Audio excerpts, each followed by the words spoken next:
కాళేశ్వరం ప్రాజెక్టుపై PC Ghosh committee ఇచ్చిన నివేదికలో వాస్తవాలు లేవని హైకోర్టు వెలువరించిన తీర్పును మాజీ ఎమ్మెల్యే నడిపెల్లి దివాకర్ రావు స్వాగతించారు. ప్రభుత్వం కోర్టును తప్పుదో పట్టించే ప్రయత్నం చేసిందని, విచారణ పేరుతో కాలయాపన చేస్తూ కేసీఆర్ గారి ప్రతిష్టను దెబ్బతీయాలని చూసిన కాంగ్రెస్ కు ఈ తీర్పు చంపపెట్టు అని ఆయన విమర్శించారు.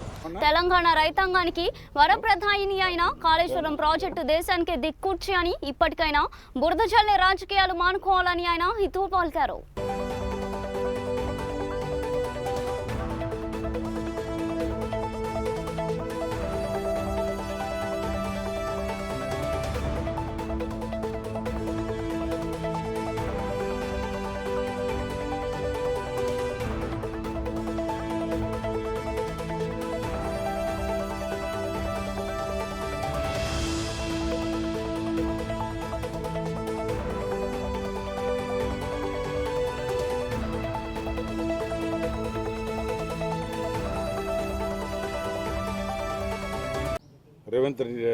రేవంత్ రెడ్డి గారి దాదాపు 2.5 సంవత్సరాల కాలం నుంచి కాళేశ్వరం మీద కమిషన్ వేయడం జరిగింది.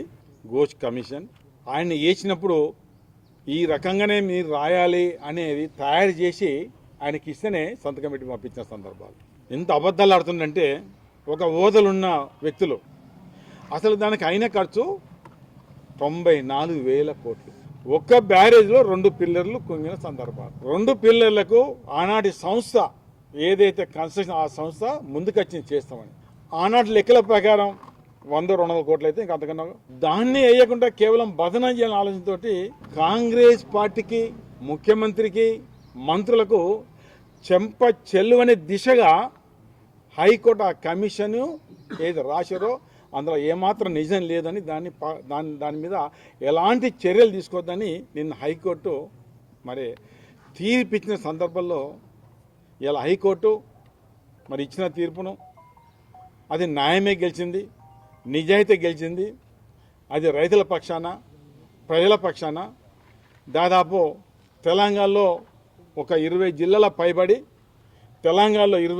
పైబడి సాగునీరు, తాగునీరు అందించే బహుత్తరమైన కాళేశ్వరం ప్రాజెక్టు దేశానికే దిక్సూచి కాదు, ప్రపంచానికే దిక్సూచి అనేది కాలం లోపట్నే 3 సంవత్సరాల కాలం లోపట్నే బ్రహ్మాండంగా మొదలుపెట్టి పూర్తి చేసిన ఘనత ఆనాడున్న ఇంజనీర్లకు, ప్రధానంగా ఆనాటి ముఖ్యమంత్రి గారికి, ఆ సంబంధిత శాఖ హరీష్ రావు గారికి అది క్రెడిట్ దక్కుతున్న మాట కూడా చెప్పడం జరుగుతుంది. దానివల్ల దాదాపు 45 లక్షల ఎకరాలకు ఒక దిక్కు స్థిరీకరణ, మరో దిక్కు కొత్త ఆయకట్ట.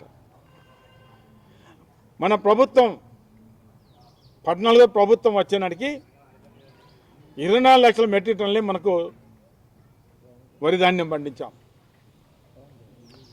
అక్కడి నుంచి దాదాపు 1.5 కోటి పైబడి మనము ధాన్యం వచ్చిందంటే అందులో ప్రధానంగా కాళేశ్వరం ప్రాజెక్టు. ఒక సందర్భంలో ఘోష్ ఏదైతే డిస్కషన్లో 3 ఏళ్ళు ఇంత పెద్ద ప్రాజెక్టు కట్టగలిగారా అనేది ప్రశంసించిన సందర్భాలు. ఆనాడు మహారాష్ట్ర ముఖ్యమంత్రి గారు, ఆనాడు ఆంధ్ర రాష్ట్ర ముఖ్యమంత్రి గారు ఇద్దరు కూడా దాన్ని ప్రశంసించిన సందర్భాలు. ఏ మాత్రం సిగ్గు శరం ఉన్నవాళ్ళు.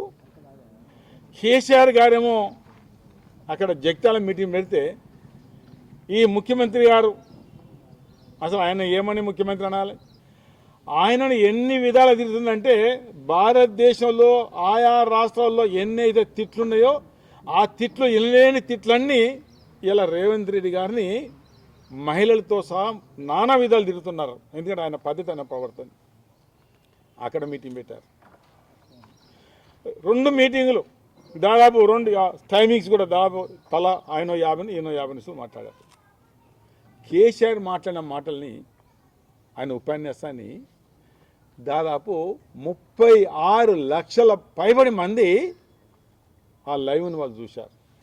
ఈ రేవంత్ రెడ్డి అక్కర్రాని ముఖ్యమంత్రి కనీసం ఎంతమంది చూసారో తెలుసుకోను, 4 లక్షల మంది అంటే 36 అంటే 9 టైమ్స్ ఎక్కువ చూశారు. ఇప్పటికైనా ముఖ్యమంత్రి గారితో సహా, మంత్రులతో సహా, ఎమ్మెల్యేలతో సహా, ఎంపీలతో సహా వాళ్ళందరూ సిగ్గుతో తల వంచుకోవాలి. అంటే కేసీఆర్ మాట్లాడింది ప్రజలు ఇష్టపడ్డారు, ముఖ్యమంత్రి మాటని ప్రజలు ఇష్టపడలేదు. ఇది కనీసం సిగ్గుశరం ఉంటే ఇప్పటికే